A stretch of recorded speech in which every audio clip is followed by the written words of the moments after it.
네가 맘에 드는 걸 이긴 머리 날리니까 그걸 본 네가 차라리 널 보고 웃음 음악이 baby 너를 위한 멜로디 yeah 네가 늦으니까 잘 들어봐 play good morning. ഇന്നൊരു Saturday ആയിട്ട് 11 മണിക്കാണ് കേട്ടോ എണീറ്റെ. രാവിലെ ഉണർന്ന് കിടപ്പുണ്ട്, എങ്കിലും എണീക്കാനൊരു മൂഡില്ല. നല്ല മഴയൊക്കെ ആയിട്ട് കൺജക്റ്റിവൈറ്റിസ് ഇതൊരു ഡേ 15 ജൂൺ 8 കേട്ടോ സ്റ്റാർട്ടായത്. അപ്പോൾ ഇന്നത്തെ ഡേ ഇൻ മൈ ലൈഫ് എന്ന് പറയുന്നത് തന്നെ വേറെ ഒരു പരിപാടിയില്ല. ജസ്റ്റ് എന്താണ് രാവിലെ ബ്രേക്ക്ഫാസ്റ്റ്, ലഞ്ച് ഞാൻ മിസ് ചെയ്തു.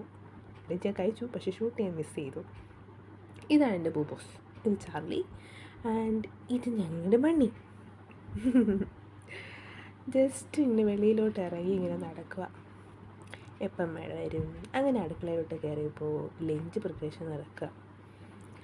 ഈ പപ്പായുണ്ട്, പിന്നെ ചാളയുണ്ട്. ഞാൻ 2 മുട്ട പുഴുങ്ങാൻ വെച്ചു ബ്രേക്ക്ഫാസ്റ്റിൻ്റെ കൂടെ കഴിക്കാൻ.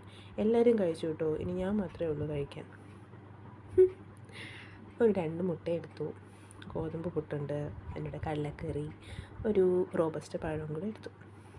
ടി വിയും കണ്ടിരുന്ന് കഴിക്കാമെന്ന് വെച്ചു. അങ്ങനെ ഒരു അരമണിക്കൂർ ബ്രേക്ക്ഫാസ്റ്റും കണ്ടിരുന്നു കേട്ടോ. അതിന് ശേഷമാണ് കിച്ചണിലോട്ട് കയറുന്നത്, ഉച്ചക്കത്തേക്കുള്ളാക്കിയത്. അപ്പോൾ നമുക്കൊരു ഗസ്റ്റ് ഉണ്ടായിരുന്നു. അപ്പോൾ പുള്ളിക്കാരൻ്റെ കൂടെ ഇരുന്ന് റമ്മി കളിയൊക്കെ ആയിരുന്നു, അതുകൊണ്ട് അത് ഷൂട്ട് ചെയ്യാൻ പറ്റിയില്ല. ഇപ്പോൾ ഞാൻ ആലോചിച്ചു, ഇൻസ്റ്റാഗ്രാമിൽ ഈ ഇടയ്ക്ക് ഒരു പിസ്സ, ഒരു ഹെൽത്തി പിസ്സ ഉണ്ടാക്കുന്നത് കണ്ടായിരുന്നു. അപ്പോൾ അതൊന്ന് ട്രൈ ചെയ്യാമെന്ന് വെച്ചു. അപ്പോൾ അത് ട്രൈ ചെയ്യാൻ വേണ്ടിയിട്ട് കുറച്ച് പ്രിപ്പറേഷൻ നടത്തി. അതിനുശേഷം ചായ കുടിച്ച് കുറച്ച് ക്ലീനിങ് ഉണ്ടായിരുന്നു, ക്ലീൻ ചെയ്തിട്ട് എൻ്റെ ബാത്തിങ്ങിലോട്ട് പോയി. ഞാനൊരു 5:30 ആയപ്പം കുളിക്കാൻ കയറി, കുളിച്ചു, ഫ്രഷായി. അതിനുശേഷം എൻ്റെ മോയ്സ്ചറൈസേഴ്സാണ് കേട്ടോ, മോയ്സ്ചറൈസർ ഇട്ടു. അതിനുശേഷം ഞാൻ പിസ്സ ഉണ്ടാക്കാൻ കയറി. അപ്പം ബാക്കിയെല്ലാം ഫസ്റ്റിലേ ചെയ്ത് വെച്ചിട്ട് എൻ്റെ പിസ്സ റെഡിയായി. അങ്ങനെ നമ്മൾ 4 പേരുണ്ടായിരുന്നു വീട്ടിൽ. അങ്ങനെ എല്ലാവർക്കും 4ആയിട്ട് ഭാഗിച്ചിട്ട് എൻ്റെ ചേട്ടനും കൊടുത്തു കേട്ടോ. ചേട്ടൻ ഭയങ്കര ഇഷ്ടമായി, അതിൻ്റെ എക്സ്പ്രഷനായി കാണുന്നത്.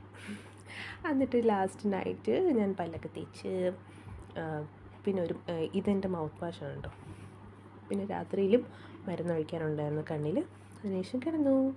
ഇതാണ് എൻ്റെ സാറ്റർഡേ വ്ലോഗ്. എല്ലാവർക്കും ഇഷ്ടമായെന്ന് വിചാരിക്കുന്നു. ടാറ്റാ.